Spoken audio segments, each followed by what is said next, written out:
आज हम लोग 11th फिजिकल केमिस्ट्री का एक इंपॉर्टेंट टॉपिक पढ़ने जा रहे हैं, थर्मोडायनेमिक्स एंड थर्मोकेमिस्ट्री। थर्मोडायनेमिक्स का यूज आप प्रैक्टिकल लाइफ में बहुत ज्यादा देखते होंगे। कोई भी इंजन जो आप देख रहे हो वर्क कर रहा है, कोई भी एसी, रेफ्रिजरेटर, ये सभी जो है थर्मोडायनेमिक्स के प्रिंसिपल से ही रिलेटेड है, थर्मोडायनेमिक्स के प्रिंसिपल पे ही वर्क करता है। एक्चुअली में थर्मोडायनेमिक्स जो होता है साइंस का वह ब्रांच होता है जहां पर हम लोग थर्मल एनर्जी और मैकेनिकल एनर्जी का इंटरकन्वर्जन पढ़ते हैं।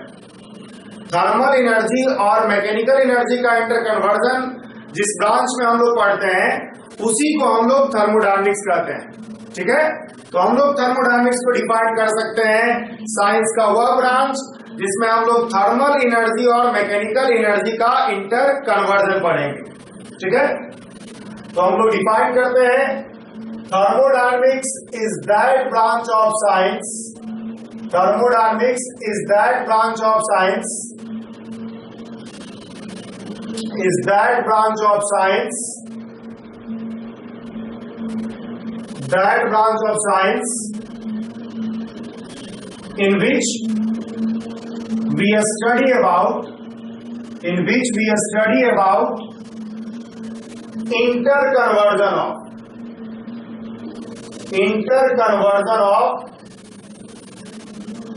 thermal energy and mechanical energy। Thermal energy को किसी चीज को कंबसन करा करके एनर्जी गेन किया जाता है, हीट गेन किया जाता है और उसको मैकेनिकल एनर्जी में कन्वर्ट किया जाता है into thermal energy, conversion of thermal energy into mechanical energy. तो थर्मल एनर्जी और मैकेनिकल एनर्जी का इंटरकन्वर्जन ही हम लोग को इस चैप्टर में पढ़ना है। ठीक है, कैसे हम थर्मल एनर्जी से मैकेनिकल एनर्जी ऑब्टेन करेंगे। बेसिकली जो इंजन में वो होता है, इंजन में यही किया जाता है। ठीक है, थर्मल एनर्जी से कैसे हम लोग मैकेनिकल एनर्जी ऑब्टेन करेंगे, इसी के बारे में हम लोग को थर्मोडायनेमिक्स में पढ़ना होता है। ठीक है, इसी के बारे में हम लोग को पढ़ना है। अब देखिए, थर्मोडायनेमिक्स जो है फेनोमेनोलॉजिकल साइंस है। फेनोमेनोलॉजिकल का मतलब होता है कि फेनोमेना पे बेस्ड है। जो भी आपके सराउंडिंग में इवेंट्स हो रहा है उसको ऑब्जर्व करके कुछ लॉ बनाया गया है, उसके आधार पे बेस्ड है। एक्चुअल में साइंस दो तरह का होता है, एक थ्योरेटिकल साइंस और एक एक्सपेरिमेंटल साइंस। एक्सपेरिमेंटल साइंस को ही हम लोग फेनोमेनोलॉजिकल एम्पिरिकल साइंस कहते हैं। ठीक है, इस तरह का साइंस एक्सपेरिमेंटल साइंस होता है वो हमेशा एक फॉर्म का होगा, उसमें कोई चेंज नहीं होता है, बिकॉज जो ऑब्जर्वेशन होता है वो एक ही तरह का होता है। जबकि थ्योरेटिकल साइंस में जैसे जैसे डेवलपमेंट होता है थ्योरी में वो चेंज करता है। ठीक है, थर्मोडायनेमिक्स एक एक्सपेरिमेंटल साइंस है, लाइक मैकेनिक्स।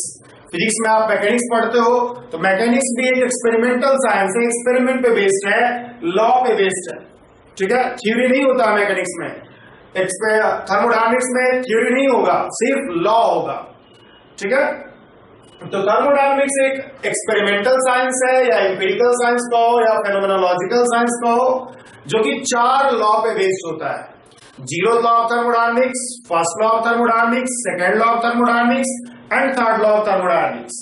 हम लोग को 3 लॉ डिटेल में पढ़ना होता है, लेकिन थर्ड लॉ ऑफ थर्मोडायनेमिक्स का बस इंट्रोडक्शन जानना है, तो हम लोग जानेंगे बारी बारी से, सभी लॉ को हम लोग पढ़ेंगे। तो थर्मोडायनेमिक्स जो है, थर्मोडायनेमिक्स इज एन एम्पिरिकल, या इसी को कहो आप एक्सपेरिमेंटल, या इसी को कहो आप फेनोमेनोलॉजिकल, फेनोमेनोलॉजिकल साइंस। ठीक है, थर्मोडायनेमिक्स होगा एक एक्सपेरिमेंटल, एम्पिरिकल या फेनोमेनोलॉजिकल साइंस है, and hence it is based on laws, laws पे बेस्ड है, ना कि थ्योरी पे। ठीक है, 4 लॉ होता है थर्मोडायनेमिक्स का।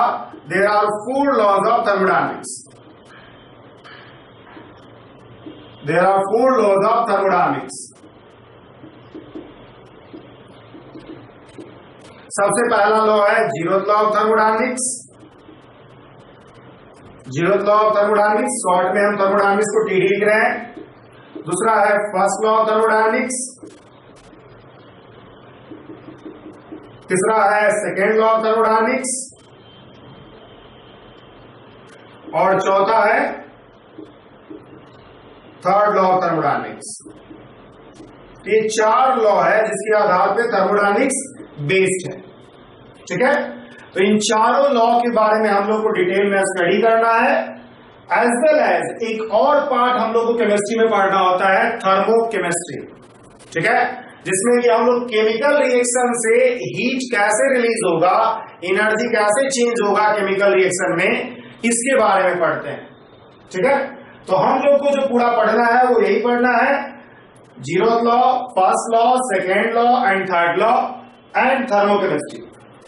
जो पढ़ाने का हमारा सीक्वेंस होगा वो ये होगा कि सबसे पहले हम लोग जीरोथ लॉ पढ़ेंगे, and then after we will study about first law of thermodynamics, और उसके बाद हम लोग थर्मोकेमिस्ट्री पढ़ेंगे। मतलब हम आपको यहां पर बीच में इसके थर्मोकेमिस्ट्री पढ़ाएंगे, and then after we will study about second law of thermodynamics and third law of thermodynamics. ठीक है, सबसे पहले इस चैप्टर में हम लोग जीरोथ लॉ ऑफ थर्मोडायनेमिक्स पढ़ेंगे, इंट्रोडक्शन पढ़ेंगे यहाँ पे हम लोग, जिसमें आपको पूरा डिटेल में इसको जानना होता है। फर्स्ट लॉ ऑफ थर्मोडायनेमिक्स बहुत डिटेल में पढ़ना हम लोग को है, and then after we will study about thermochemistry, और उसके बाद आपको second law of thermodynamics and third law of thermodynamics जानना है। ठीक है, तो ये 5 पोर्शन है जिसमें हम लोग को पढ़ना है। Basically third law of thermodynamics बहुत छोटा सा पार्ट है जो 10 मिनट में हो जाएगा, बस उसका नॉलेज जानना है कि थर्ड लॉ ऑफ थर्मोडायनेमिक्स होता क्या है। ठीक है, तो हम लोग शुरुआत करते हैं थर्मोडायनेमिक्स पढ़ना। जीरोथ लॉ ऑफ थर्मोडायनेमिक्स क्या होता है और ये क्या डिफाइन करता है, किस तरह से डिफाइन करता है, इसके बारे में आज हम पढ़ेंगे। ठीक है, तो आज हम लोग पढ़ने जा रहे हैं जीरोथ लॉ ऑफ थर्मोडायनेमिक्स। देखिए, नाम थोड़ा सा आपको कंफ्यूज कर सकता है कि जीरोथ लॉ क्यों दिया गया नाम, फर्स्ट सेकेंड थर्ड फोर्थ क्यों नहीं दिया गया। पॉइंट ये था कि जीरोथ लॉ ऑफ थर्मोडायनेमिक्स बाद में डिस्कवर किया गया है। First law of thermodynamics discover और डेवलप हो जाने के बाद ये महसूस हुआ कि जीरोथ लॉ ऑफ थर्मोडायनेमिक्स भी होगा। एक रिलेशनशिप जिसको लोग ऑब्वियस मान रहे थे, उसके लिए भी एक लॉ दिया गया, और चूंकि ये सबसे बेसिक लॉ है, ये सबसे फंडामेंटल लॉ है थर्मोडायनेमिक्स का, इसीलिए इसका नाम जीरोथ लॉ ऑफ थर्मोडायनेमिक्स दे दिया गया है। ठीक है, ये लॉ यही कहता है कि अगर एक बॉडी 2 अदर बॉडी के साथ थर्मल इक्विलिब्रियम में, अगर एक बॉडी 2 अदर बॉडी के साथ थर्मल इक्विलिब्रियम में है, थर्मल इक्विलिब्रियम का मतलब है टेम्परेचर बराबर है, एक बॉडी 2 अदर बॉडी के साथ थर्मल इक्विलिब्रियम में है, तब दोनों बॉडी आपस में भी थर्मल इक्विलिब्रियम में होगा। पॉइंट यही है कि अगर एक बॉडी 2 बॉडी के साथ थर्मल इक्विलिब्रियम में है, देन वो दोनों बॉडी भी आपस में थर्मल इक्विलिब्रियम में होगा। ठीक है, तो according to this law, according to this law, when a body is in thermal equilibrium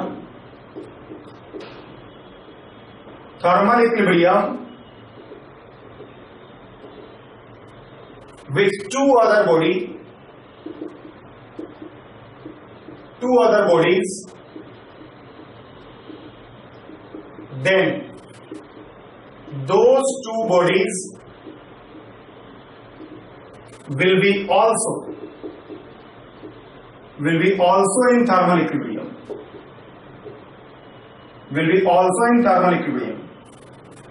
यही रिलेशन, यही पॉइंट है, यही स्टेटमेंट है इसका, कि अगर एक बॉडी ए, मान लेते हैं एक बॉडी ए जो है थर्मल इक्विलिब्रियम में है बी के साथ, और बॉडी ए जो है थर्मल इक्विलिब्रियम में है सी के साथ, तो बी और सी भी क्या होगा, आपस में थर्मल इक्विलिब्रियम में होगा। मतलब पॉइंट यही है कि अगर आप TA बराबर TB रखते हो और TA बराबर TC रखते हो, देन टीबी बराबर टीसी होगा, देन टीबी बराबर टीसी होगा। अगर जो है एक बॉडी ए बी और सी के साथ थर्मल इक्विलिब्रियम में है तो बी और सी भी थर्मल इक्विलिब्रियम में होगा। यही जो है थर्मल इक्विलिब्रियम का मतलब है टेम्परेचर बराबर है। अब देखिए अगर आप मैथमेटिकली इस इक्वेशन को देखोगे तो ये बहुत ऑब्वियस दिखेगा आपको कि x is equal to Y, X is equal to Z, then Y बराबर जेड। ये इतना ऑब्वियस है कि आपको लगेगा कि ये लॉ देने का तो कोई जरूरत ही नहीं है। तो देखिए एक बात, इसी चीज के कारण जो आपको कंफ्यूजन हो रहा है कि ऐसा तो हमेशा होगा, इसके लिए लॉ देने का क्या जरूरत है, यही कंफ्यूजन के कारण जीरोथ लॉ ऑफ थर्मोडायनेमिक्स बाद में डिस्कवर हुआ compare to first law of thermodynamics. मतलब लोगों को ये लगा कि ये ऑब्वियस है, लेकिन हम आपको बता दें कि मैथमेटिकली ये रिलेशन हमेशा सही है, मैथमेटिकल क्वांटिटी के लिए हमेशा ये रिलेशन सही होगा, लेकिन फिजिकल क्वांटिटी के लिए रिलेशन कभी कभी नहीं भी सही हो सकता है। जैसे कि हमने एक फिजिकल क्वांटिटी पहले बताया था, ग्राम इक्विवेलेंट। अगर दो जगह पर दो रिएक्शन में ग्राम इक्विवेलेंट ए का बी के बराबर है और दूसरे रिएक्शन में ग्राम इक्विवेलेंट ए का सी के बराबर है, तो दोनों का ग्राम इक्विवेलेंट बराबर होगा। ये तभी होगा जब दोनों का वैलेंसी फैक्टर, दोनों जगह ए का वैलेंसी फैक्टर सेम होता है। इस तरह का कंसेप्ट हमने टाइट्रेशन में आपको बताया था। मतलब हम बताना ये चाह रहे हैं कि मैथमेटिकली ये हमेशा सही है, ये सही है ऑलवेज, लेकिन फिजिकली मतलब फिजिकल क्वांटिटी के लिए ऐसा रिलेशन होगा या नहीं होगा, ये जो है फिजिकल क्वांटिटी पे डिपेंड करता है। ठीक है, तो इसलिए टेम्परेचर चूंकि इस तरह का क्राइटेरिया सेटिस्फाई करता है, इसलिए इस तरह का लॉ देना जरूरी है। ठीक है, तो यही जो है जीरोथ लॉ ऑफ थर्मोडायनेमिक्स है। अगर हम बात करें कि जीरोथ लॉ ऑफ थर्मोडायनेमिक्स के आधार पे हम लोग टेम्परेचर को रिलेट कर रहे हैं, इसका मतलब है कि zeroth law of thermodynamics temperature को डिफाइन करता है। ठीक है, तो zeroth law of thermodynamics, zeroth law of thermodynamics define temperature. Zeroth law of thermodynamics temperature को डिफाइन करता है, और टेम्परेचर को डिफाइन करता है as the property of substance. Temperature of any body is its property which tells about its degree of hotness और coldness. Temperature जो है किसी भी सब्सटेंस का, किसी भी बॉडी का प्रॉपर्टी है जो ये बताता है कि वो सब्सटेंस कितना ठंडा है या कितना गर्म है। ठीक है, तो temperature of any body, temperature of any body is its property, is its property, it is property which tells about its degree of hotness, its degree of hotness or coldness, degree of hotness और coldness के बारे में बताता है, कितना गर्म है या कितना ठंडा है इसके बारे में बताता है। जैसा कि आप जानते होंगे कि टेम्परेचर को हम लोग डिग्री सेल्सियस, फारेनहाइट, केल्विन में नापते हैं, एज वेल एज और भी अदर यूनिट है, रैंकिन नंबर, जो कि हमको पढ़ने का जरूरत नहीं है। तो टेम्परेचर को बेसिकली 3 यूनिट में नापते हैं। Temperature is measured in degree Celsius, आपको रिलेशन पता होगा इन सबके बीच का, डिग्री सेल्सियस, केल्विन और फारेनहाइट, जो हम लोग बार बार रिलेशनशिप सबको पढ़ चुके हैं। ठीक है, ये बेसिकली तीन जो है यूनिट ज्यादा यूज किया जाता है टेम्परेचर के लिए। इन तीनों यूनिट में हम लोग टेम्परेचर को मेजर करते हैं। अगर कोई बॉडी जो है, दो बॉडी कहोगे अगर इक्वली ठंडा है, इसका मतलब दोनों का टेम्परेचर बराबर है। दो बॉडी अगर इक्वली गर्म है, इसका मतलब टेम्परेचर बराबर है। मतलब दो बॉडी अगर आपस में थर्मल इक्विलिब्रियम में है तो टेम्परेचर बराबर है। ठीक है, रिलेशनशिप जो होगा यूनिट के बीच का वो आप सब लोग जान रहे होंगे कि थर्मोमीटर आपको फिजिक्स में पढ़ना है, C/100 will be equal to K - 273। Exactly अगर आप लिखोगे तो 273.16 होता है डिवाइड बाय 100, और F - 32 डिवाइड बाय 180। तो this is the relationship between degree Celsius, Kelvin and Fahrenheit. Kelvin, degree Celsius और फ़ारेनहाइट में यही आपका रिलेशन है, ठीक है। तो zeroth law of thermodynamics temperature को डिफाइन करता है as the property of substance which tells about degree of hotness or coldness of that body। अब देखिए हम लोग एक टर्म डिफाइन करते हैं हीट। जनरली इसको डेल्टा क्यू से रिप्रेजेंट किया जाता है, बिकॉज हमेशा जब भी आप हीट पढ़ोगे तो चेंज इन हीट पढ़ते हो, ठीक है, इसलिए डेल्टा क्यू लिखा जाता है हमेशा। तो देखिए हीट क्या है? हीट जो है एनर्जी का एक फॉर्म है जो ट्रांसफर करता है between two bodies due to difference in temperature. अगर दो बॉडी अलग अलग टेम्परेचर पे है और दोनों को अगर आप कांटेक्ट में ले आओगे तो हीट ट्रांसफर करेगा हॉटर बॉडी से कोल्डर बॉडी। ये सब लोग ऑब्जर्व कर सकते हो, सब लोग एक्सपीरियंस कर सकते हो कि दो बॉडी के बीच में टेम्परेचर डिफरेंस होने के कारण हीट फ्लो करेगा from hotter body to colder body, ठीक है। तो heat is a form of energy, heat is a form of energy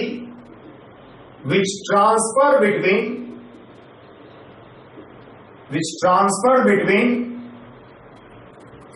two bodies, which transfer between two bodies due to difference in temperature,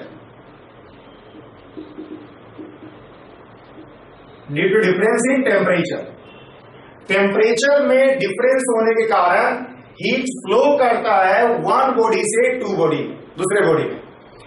याद रखिए अगर temperature दो body का same होगा तो हीट फ्लो नहीं करेगा, कॉमन सेंस की बात है। चूंकि एनर्जी का एक फॉर्म है इसलिए यूनिट ऑफ हीट की बात करें अगर हम, तो यूनिट ऑफ हीट क्या होगा? कैलोरी, जूल, ये सब जो होगा आपका यूनिट होगा किलो जूल, किलो कैलोरी, ठीक है।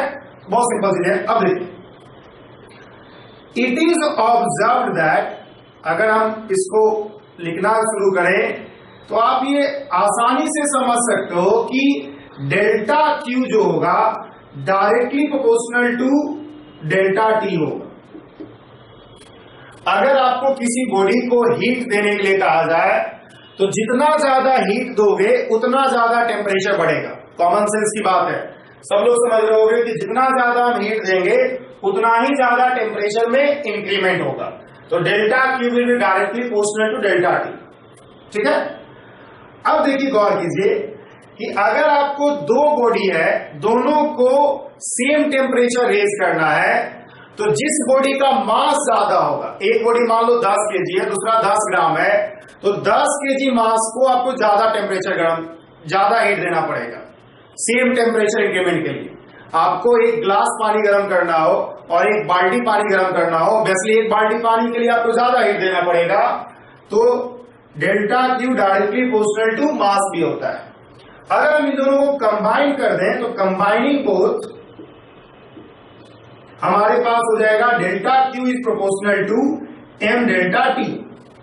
डेल्टा क्यू जो होगा एम डेल्टा टी के डायरेक्टली प्रोपोर्शनल हो जाएगा, और जब एम डेल्टा टी के डायरेक्टली प्रोपोर्शनल हो जाएगा डेल्टा टी डेल्टा क्यू, तो आप इससे रिलेशन लिख सकते हो कि delta Q is equal to S into M delta T. इसी को हम लोग सिंपली लिख देते हैं एम एस डेल्टा टी। ये आपका फर्स्ट फॉर्मूला है थर्मोडायनेमिक्स का। Delta Q will be equal to M S delta T, where S जो होता है, जैसा कि आप देख रहे होगे कि हमने कांस्टेंट टर्म यूज किया था जो कुछ नहीं बल्कि कहलाएगा स्पेसिफिक हीट कैपेसिटी, जो स्पेसिफिक हीट कैपेसिटी होगा, ठीक है। तो जिसका कि अगर आप डेफिनेशन देखना चाहो तो आप डेफिनेशन भी यूज कर सकते हो बहुत आसानी से, कि हम लोग चाहेंगे तो S इज इक्वल टू लिख सकते हैं delta Q by M delta T. अगर हम इसका डेफिनेशन लिखना चाहें तो अगर हम क्या करें, मास इज इक्वल टू कर दें 1 kg, डेल्टा टी बराबर कर दें 1 केल्विन, देन S बराबर हो जाएगा आपका डेल्टा क्यू। तो ये आपको साफ दिख रहा है कि अगर आपको temperature of unit mass body 1 kelvin से बढ़ाना है तो जितना हीट रिक्वायर्ड होगा उसी को आप स्पेसिफिक हीट कैपेसिटी कहोगे, ठीक है। तो आप डिफाइन इस तरह से करोगे, the amount of heat needed, the amount of heat required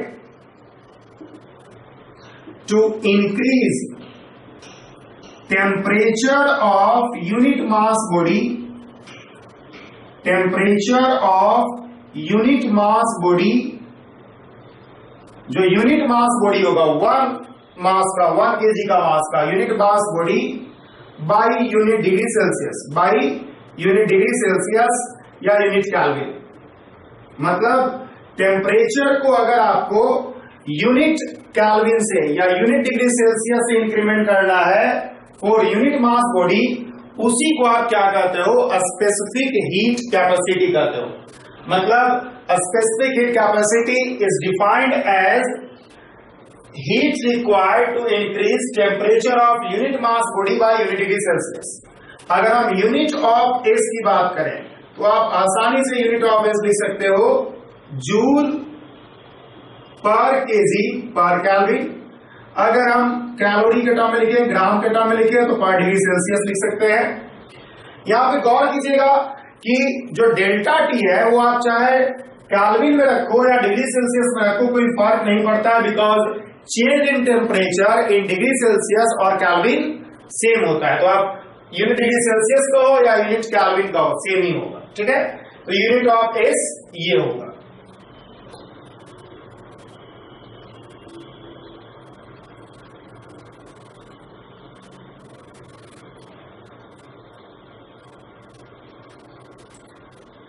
देखिए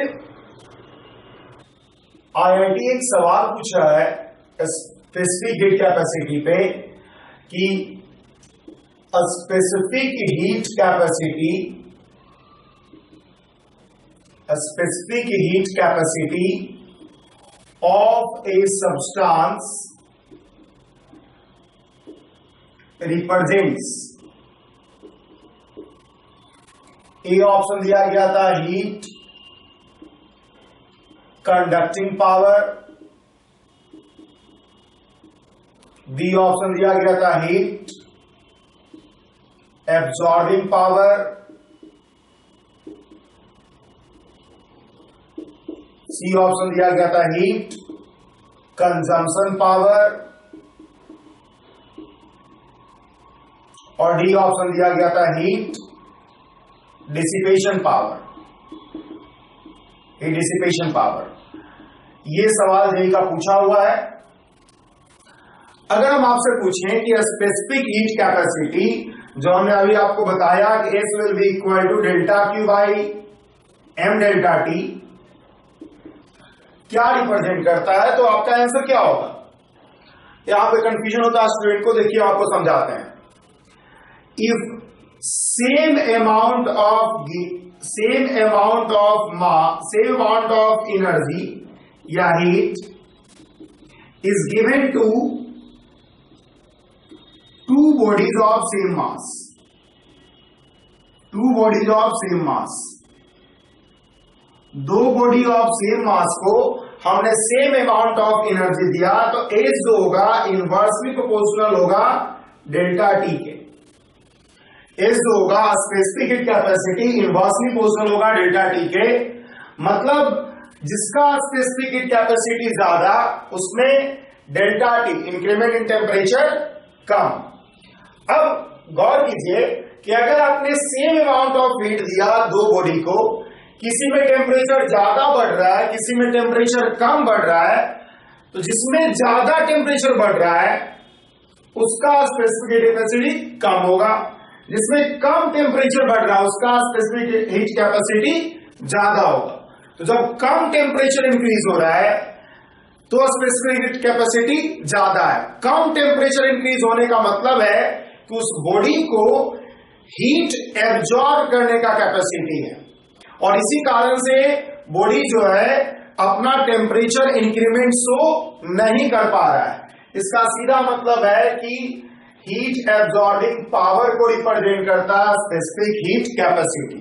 ठीक है, higher the heat absorbing power, higher the heat absorbing power, जितना ज्यादा हीट एब्जॉर्बिंग पावर होगा,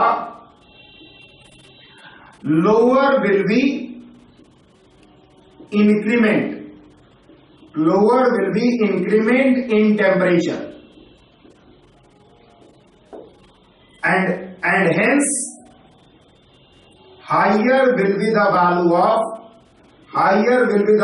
of a specific heat capacity, higher will be the value of a specific heat capacity, a specific heat capacity का value ज्यादा होगा।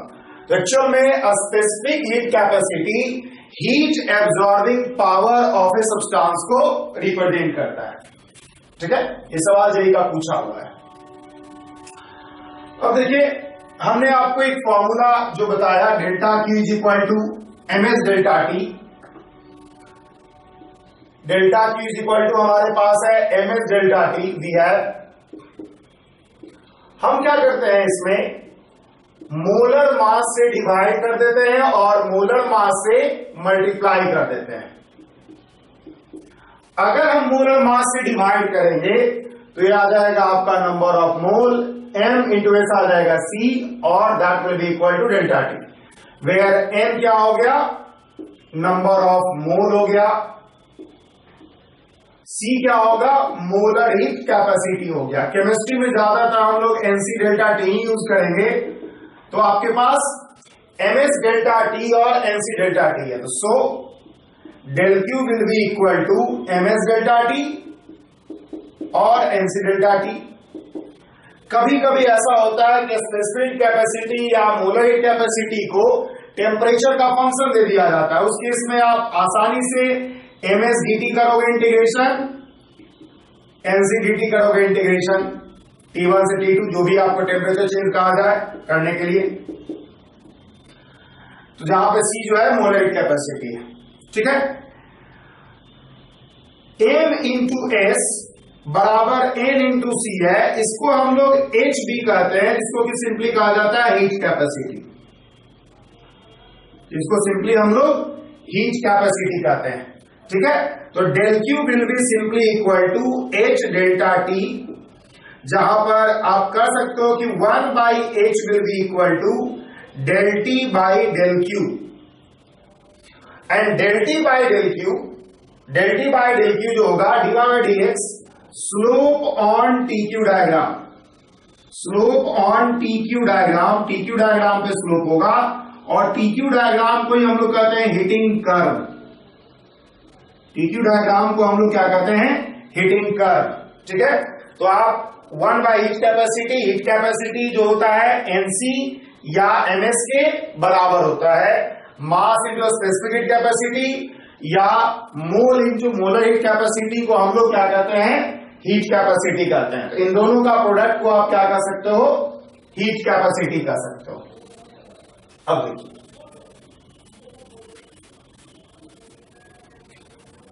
जब हम TQ diagram plot करेंगे, उस पे जो भी स्लोप आएगा वो 1 बाई हीट कैपेसिटी के बराबर होगा। हम इधर टेम्परेचर प्लॉट कर रहे हैं, उधर हीट गिवन प्लॉट कर रहे हैं, और मान लिया हमने एक लाइन आपको दिया कि इस तरह का लाइन है जो कि एंगल बना रहा है 60 डिग्री। ठीक है, तो for a substance A TQ diagram is a straight line with slope 60 degree. Find the value of a specific heat capacity. Find the value of a specific heat capacity if mass of A is equal to 2 ग्राम। ठीक है, mass of A जो है 2 ग्राम है। Heat हम दे रहे हैं calorie में, और टेम्परेचर जो है 8 डिग्री सेल्सियस में है। तो देखो, हम लोग जानते हैं कि we know that 1 by H is equal to slope on TQ diagram, और स्लोप ऑन TQ डायग्राम का मतलब है स्लोप ऑन TQ डायग्राम का मतलब होगा tan थीटा, तो tan 60 डिग्री। ठीक है, अब 1/h को आप लिख सकते हो mass of A into a specific heat capacity of A is equal to tan 60, that will be equal to √3, तो SA will be equal to 1 by mass of A, mass of A 2 ग्राम है, तो 2√3 calorie पर ग्राम पर degree Celsius. This is the value of a specific heat capacity for the substance A। ठीक है, इस तरह से आप आसानी से TQ डायग्राम को से आप किसी का स्पेसिफिक हीट कैपेसिटी या मोलर हीट कैपेसिटी कैलकुलेट कर सकते हो। ठीक है,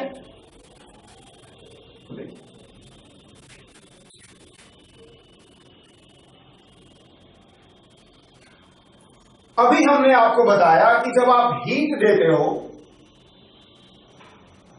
तो बॉडी का टेम्परेचर बढ़ता है according to the formula del Q is equal to ms delta T।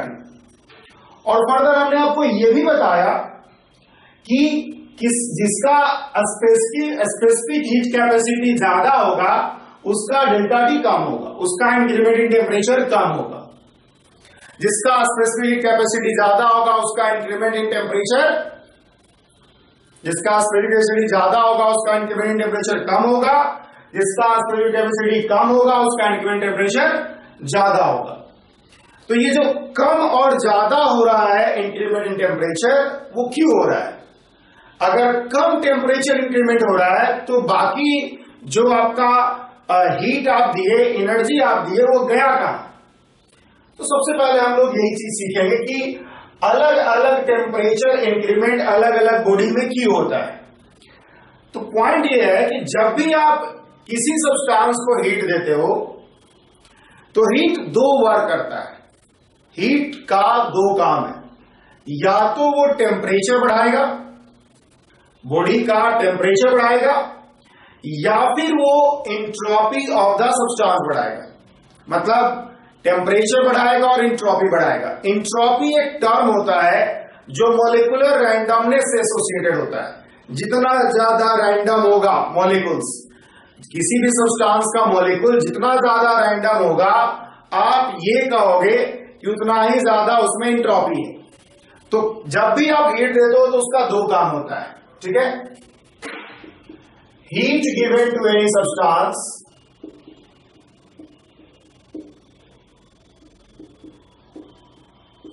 does two works।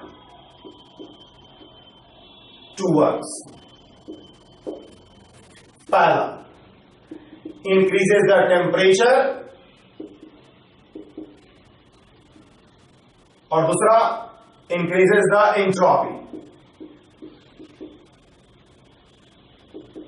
increases the entropy, temperature बढ़ाएगा और एंट्रोपी बढ़ाएगा। तो अगर आप हीट देते हो किसी सब्सटेंस को तो उसका दो काम होगा, या तो वो टेम्परेचर बढ़ाए या फिर वो एंट्रोपी बढ़ाए। ठीक है, डेल्टा क्यू का दो काम होगा, टेम्परेचर बढ़ाना और एंट्रोपी बढ़ाना। गौर कीजिएगा इसमें ये कि if delta T is high then delta S, यहां पे ये हम एंट्रोपी लिख रहे हैं, कैपिटल एस से रिप्रेजेंट किया जाता है एंट्रोपी को। एंट्रोपी इंक्रीमेंट, कंफ्यूज नहीं कीजिएगा, कैपिटल एस हम लोग लिख रहे हैं एंट्रोपी, और स्मॉल एस से हम लोग रिप्रेजेंट करेंगे स्पेसिफिक हीट कैपेसिटी को। ठीक है, तो कैपिटल एस का मतलब है entropy, not specific heat capacity. दूसरी बात है, जब भी डेल्टा एस लिखा हुआ है तो एंट्रोपी चेंज है, सिंपली एस लिखा हुआ है तो स्पेसिफिक हीट कैपेसिटी है। तो ये डेल्टा टी इज हाई, अगर मान लो आपने जो हीट दिया वो ज्यादा टेम्परेचर इंक्रीमेंट के काम में आ गया तो आपका एंट्रोपी इंक्रीमेंट क्या होगा? कम होगा। Then delta S is low, and if delta S is high then delta T is low, delta T is low. ठीक है, मतलब साफ यह है कि डेल्टा टी जो होता है इनवर्सली प्रोपोर्शनल होगा डेल्टा एस के। एंट्रोपी अगर ज्यादा इंक्रीमेंट हो रहा है तो आपका इंक्रीमेंट इन टेम्परेचर कम होगा। ऑल्सो, अब देखिए एक और बात, entropy increment, entropy increment randomness तब बढ़ेगा मॉलिक्यूल के बीच का जब मॉलिक्यूल के बीच का जो इंटरमोलिकुलर बॉन्डिंग है, जो मॉलिक्यूल्स के बीच का बॉन्डिंग है वो वीक है। अगर मॉलिक्यूल्स स्ट्रांगली बॉन्डेड है तब उसको अलग अलग कर पाना मुश्किल काम है, उसको अलग अलग करके रैंडम कर पाना मुश्किल है। तो एंट्रोपी चेंज ज्यादा होगा अगर intermolecular force of attraction weak है, ठीक है। तो एंट्रोपी चेंज होगा इनवर्सली प्रोपोर्शनल होगा इंटरमोलिकुलर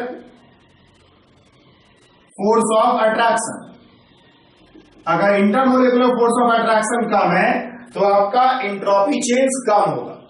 अब देखिए, तो ऑल्सो वी नो दैट, अभी हमने आपको पढ़ाया था कि जो स्पेसिफिक हीट कैपेसिटी है एस होता है वो इनवर्सली प्रोपोर्शनल टू टेम्परेचर होता है, और इससे आपको दिख जाएगा जब इनवर्सली प्रोपोर्शनल है और यहां से आप देख रहे हो delta T inversely proportional to delta S है, तो ये हो गया, और ये हो जाएगा inversely proportional to intermolecular force of attraction, intermolecular force of attraction. तो ऐसा आपको कभी कभी पूछा जाएगा कि आपको 4 बॉडी दे देगा और बोलेगा बताइए किसका स्पेसिफिक हीट कैपेसिटी ज्यादा है।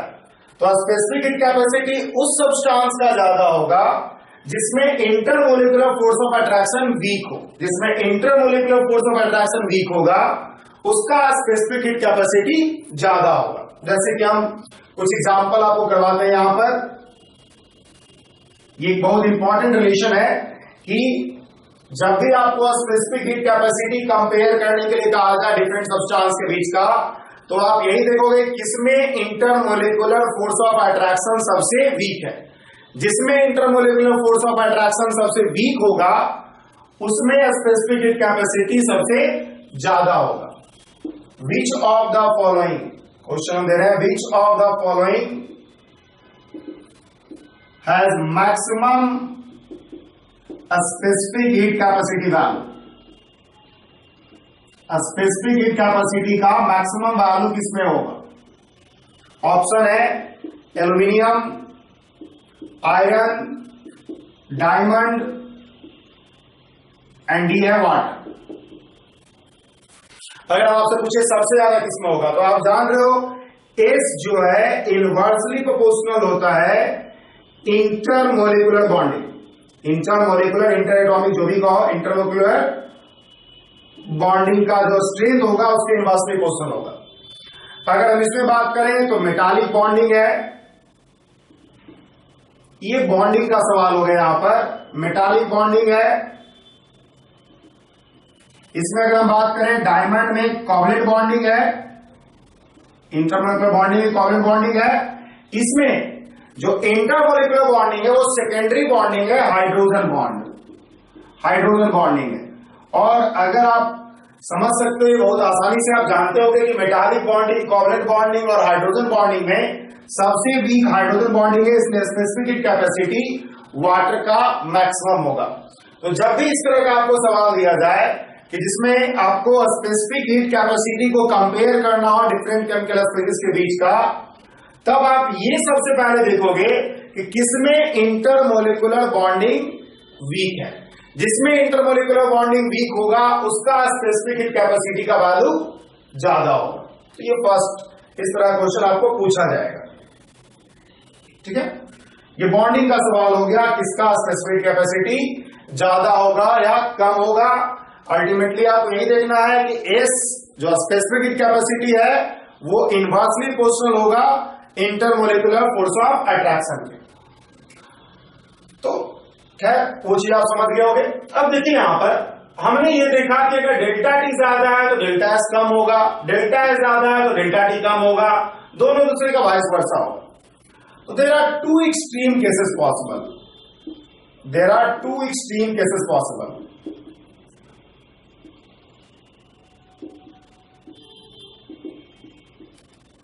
पहला, if delta S is zero, हम डेल्टा एस को जीरो कर दिया, एंट्रोपी में चेंज हुआ ही नहीं।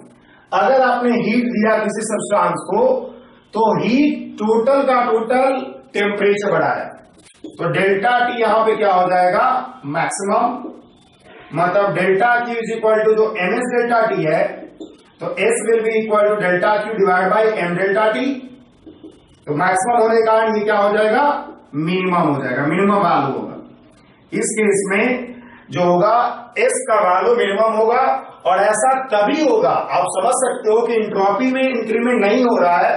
इंट्रोपी में इंक्रीमेंट तभी होगा नहीं, इंट्रोपी में इंक्रीमेंट तभी नहीं होगा जब बॉन्डिंग जो है बहुत मजबूत है।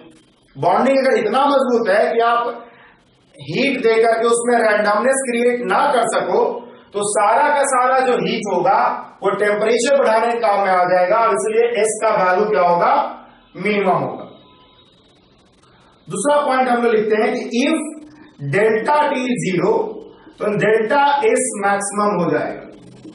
और अगर डेल्टा टी जीरो है तो आप देखोगे एम एस डेल्टा टी से आपके पास रिलेशन आएगा यहां पर, आपके पास रिलेशन आएगा यहां पर कि डेल्टा मतलब s will be equal to delta Q divide by M delta T. आपने डेल्टा क्यू दिया, हीट दिया, लेकिन डेल्टा टी जीरो है, इसका मतलब एस टेंस टू इंफिनिटी। यहां पर एस टेंस टू इंफिनिटी हो जाएगा, मतलब मैक्सिमम पॉसिबल वैल्यू। ठीक है, ये जो दूसरा केस है जहां पर आप हीट देते हो लेकिन टेम्परेचर में इंक्रीमेंट नहीं होता है, बल्कि सारा का सारा heat entropy of the substance बढ़ाने के काम में आता है, इसका एग्जांपल है फेज चेंज। फेज चेंज के दौरान जो है, फेज चेंज के दौरान आप जानते होंगे कि टेम्परेचर में इंक्रीमेंट नहीं होता है, बल्कि जो भी हीट दिया जाता है वो एंट्रोपी ऑफ द सब्सटेंस को बढ़ाता है। तो फेज चेंज का एग्जांपल है, और इसीलिए ड्यूरिंग फेज चेंज हम लोग फॉर्मूला एक अलग अप्लाई करते हैं। We apply delta Q is directly proportional to mass. Delta T के डायरेक्टली प्रोपोर्शनल नहीं लिखते हैं, जितना ज्यादा चीज का आपको फेज चेंज करना है उतना ज्यादा हीट देना पड़ेगा, और इसी से हम लोग रिलेट करके लिख देते हैं delta Q is equal to m into L. ठीक है, एम इंटू एल। तो फेज चेंज के दौरान हम लोग डेल्टा क्यू का फॉर्मूला लिखते हैं m into L, where L जो होता है latent heat of latent heat होता है। अगर ड्यूरिंग वेपोराइजेशन की बात करें, अगर हम वेपोराइजेशन कर रहे हैं मतलब लिक्विड टू गैस कर रहे हैं, तो डेल्टा क्यू का फॉर्मूला हो जाएगा m into L V, where L V क्या होगा, latent heat of vaporisation, latent heat of vaporisation हो जाएगा। और अगर हम बात करें फ्यूजन के दौरान, ड्यूरिंग फ्यूजन का मतलब है सॉलिड से लिक्विड, तो क्या होगा, delta Q is equal to m into L F. ठीक है, एल एफ जो होगा लैटेंट हीट ऑफ फ्यूजन होगा। एक्चुअली में लैटेंट हीट का मतलब होता है छुपा हुआ हीट। शुरुआत में लोगों को ये पता नहीं चला था कि जो आप हीट दे रहे हो वो कर क्या रहा है, उसका हो क्या रहा है, तो इसलिए इसका नाम दे दिया गया लैटेंट हीट। समझ रहे हो, एक्चुअल में जो आप हीट देते हो फेज चेंज के दौरान, वो एंट्रोपी ऑफ द सब्सटेंस को बढ़ाने के काम में आता है। जो भी आप हीट दे रहे हो वो एंट्रोपी ऑफ सब्सटेंस इंक्रीज कर रहा है। एक और बात कि एंट्रोपी की अगर हम बात करें, कंपेयर करें, नोट में करके इस चीज को लिख सकते हैं कि एंट्रोपी जो होता है गैस का, रैंडमनेस गैस में बहुत ज्यादा होता है कंपेयर टू लिक्विड, और लिक्विड का रैंडमनेस ज्यादा होगा कंपेयर टू सॉलिड। तो अगर आपको लिक्विड से गैस फेज में ट्रांजिशन करना है, लिक्विड से गैस फेज में अगर ट्रांजिशन करना है, तो एंट्रोपी इंक्रीमेंट बहुत ज्यादा होगा। Delta S liquid to gas वो ज्यादा हो जाएगा delta S solid to liquid, और delta S liquid to gas वो कौन करता है, लैटेंट हीट ऑफ वेपोराइजेशन। तो latent heat of vaporisation of any substance, किसी भी सब्सटेंस के लिए लैटेंट हीट ऑफ वेपोराइजेशन जो होता है हमेशा बड़ा होता है लैटेंट हीट ऑफ फ्यूजन से, बिकॉज आपको वेपोराइजेशन में लिक्विड से गैस फेज में ले जाना है, जहां पर इंक्रीमेंट इन एंट्रोपी बहुत ज्यादा है, जबकि सॉलिड से लिक्विड में इंक्रीमेंट इन एंट्रोपी कम है। इसके कारण से लैटेंट हीट ऑफ फ्यूजन कम होगा और लैटेंट हीट ऑफ वेपोराइजेशन ज्यादा होगा। तो ये जो है आपका heat change in different process है। हमने आपको दो फॉर्मूला पढ़ाया बेसिकली अभी तक। हम लोग जीरोथ लॉ इसी के लिए पढ़ते ही हैं ताकि हम लोग ये समझ सके कि डेल क्यू का फॉर्मूला क्या है। तो we have del Q is equal to M S delta T, इसी को हमने कहा एनसी डेल्टा टी, इसी को हमने कहा एच डेल्टा टी। और याद ये रखना है कि ड्यूरिंग फेज चेंज के दौरान हम लोग डेल क्यू का फॉर्मूला लेकिन यूज करेंगे m इंटू एल, या कभी कभी आप देखोगे n इंटू एल। ठीक है, कैपिटल लिख देते हैं। यहां लैटेंट हीट पर मोल है, स्मॉल एल जो है लैटेंट हीट पर ग्राम है। m के साथ यूज करोगे तो पर ग्राम लैटेंट हीट यूज करोगे, कैपिटल एल के साथ यूज करोगे तो पर मोल यूज करोगे लैटेंट हीट। तो del Q is equal to m into L है या n इंटू एल। इस तरह से आपके पास डेल क्यू का दो फॉर्मूला है जो कि हम लोग को जीरोथ लॉ ऑफ थर्मोडायनेमिक्स से आया है।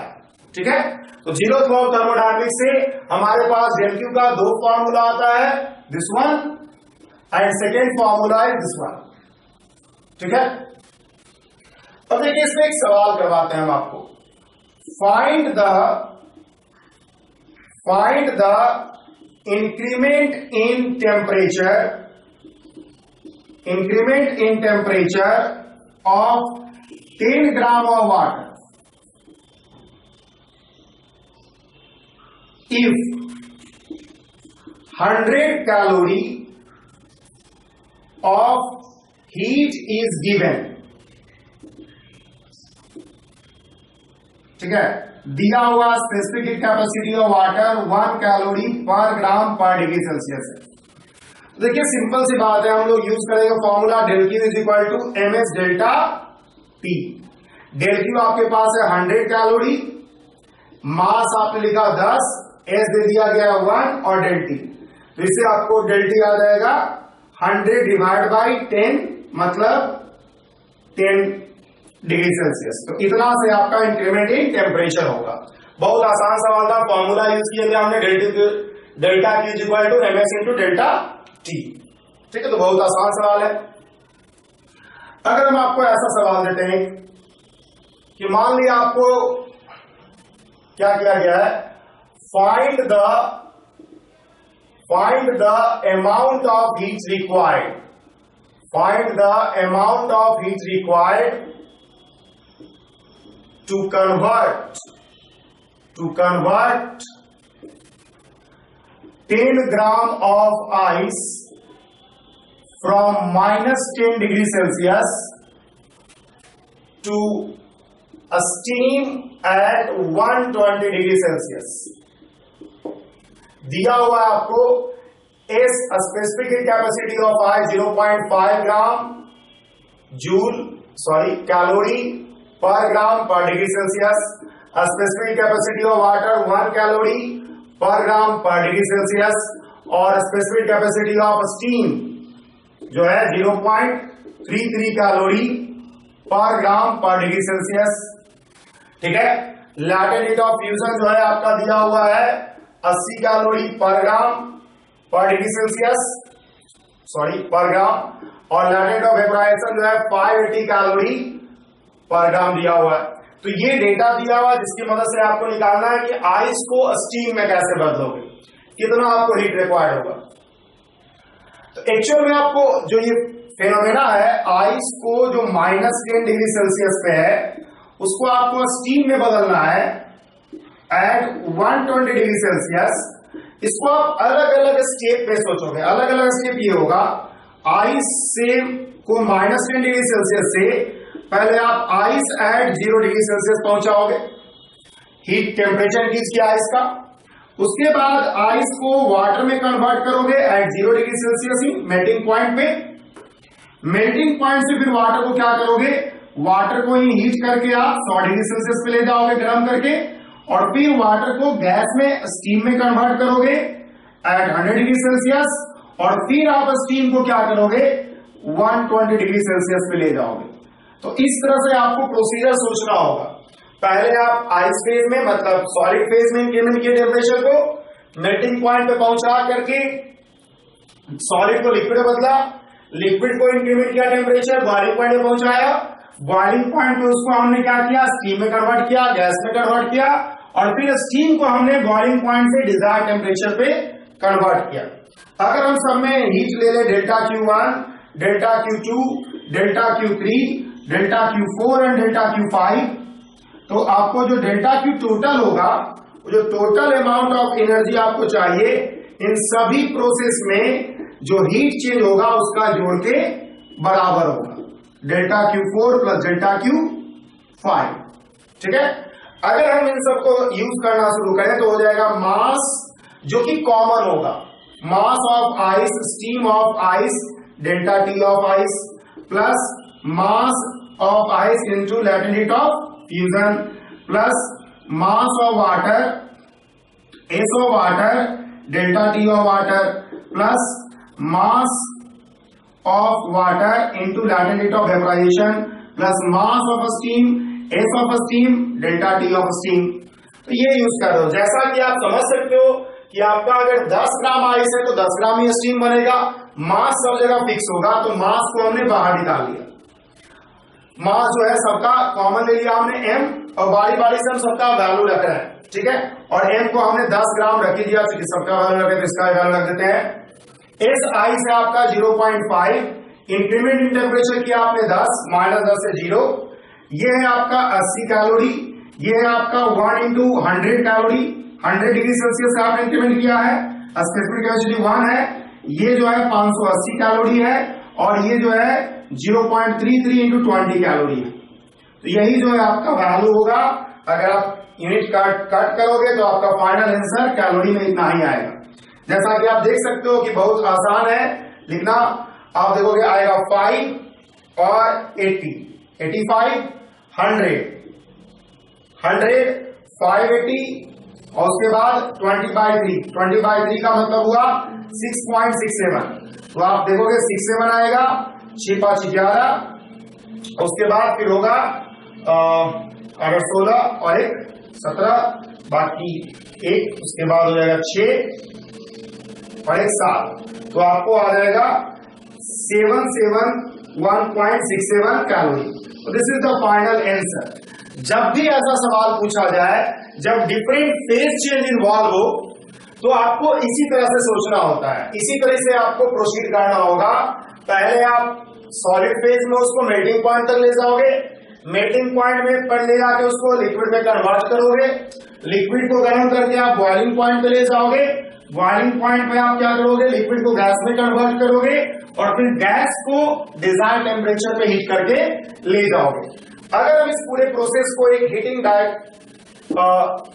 कर्व पे रिप्रेजेंट करना सोचें तो बहुत आसानी से इसको रिप्रेजेंट कर सकते हैं। इस तरह से हम क्या करते हैं, हम इस पूरे प्रोसेस को हम एक हीटिंग कर्व पे रिप्रेजेंट करते हैं। ठीक है, ये आपका टेम्परेचर है, ये आपका हीट गिवन है। शुरुआत में आपका बॉडी जो है -10 डिग्री सेल्सियस पे था, ये 0 है, माइनस से थोड़ा ऊपर लिखते हैं बिकॉज जगह के अनुसार ही हम फिगर बनाएंगे। -10 है, और यहां पे आइस है। सबसे पहले आपने आइस को क्या किया, हीट दे करके 0 डिग्री सेल्सियस पे ले गए, तो हीट दिया 0 डिग्री सेल्सियस पे गया। अब जब ये मेल्टिंग पॉइंट पहुंच गया, तब इसको क्या किया आपने, फ्यूज करके इसको वाटर मिला है, ये आइस ही है, यहां पे आके ये वाटर हो गया है, 0 डिग्री सेल्सियस पे रहा। अब उसके बाद वाटर को आप हीट दिए तो उसका टेम्परेचर इंक्रीमेंट हुआ, और टेम्परेचर इंक्रीमेंट होकर के वो बन गया वाटर एट 100 डिग्री सेल्सियस। मान लिया 100 यहां पे 100 डिग्री सेल्सियस। ठीक है, अब 100 डिग्री सेल्सियस पे ले जाकर के आप वाटर को क्या किए, आप उसको हीट दिए तो वो बन गया स्टीम में कन्वर्ट हो गया, और स्टीम से फिर क्या किया, उसको 120 डिग्री सेल्सियस पे ले गए टेम्परेचर पर, जहां पे वो स्टीम नहीं था। तो यही 5 स्टेप है जिसमें कि आपको प्रोसेस को सोचना होगा, जिसमें कि 2 फेज चेंज इन्वॉल्व होगा। आप स्लोप वगैरह को डिसाइड कर सकते हो कि क्या आपका स्लोप होगा, डिपेंडिंग अपॉन आपका जो डेटा है दिया हुआ, एस वैल्यू का डेटा दिया हुआ है। ठीक है, तो यही जो है हम लोग को सबसे पहला पार्ट थर्मोडायनामिक्स में पढ़ना है जिसके थ्रू हमने del Q is equal to M S delta T और एमसी डेल्टा टी स्टैब्लिश किया। और ड्यूरिंग फेज चेंज हमने स्टैब्लिश किया कि delta Q will be nothing but equal to m into L, जो अलग अलग लैटेंट ऑफ फ्यूजन अगर फ्यूजन का केस है, लैटेंट ऑफ वेपोराइजेशन अगर वेपोराइजेशन का केस है। अगले क्लास में हम लोग फर्स्ट लॉ ऑफ थर्मोडायनामिक्स पढ़ना शुरू करेंगे, जहां पर जो हीट चेंज है उसको हम लोग वर्क से रिलेट करेंगे।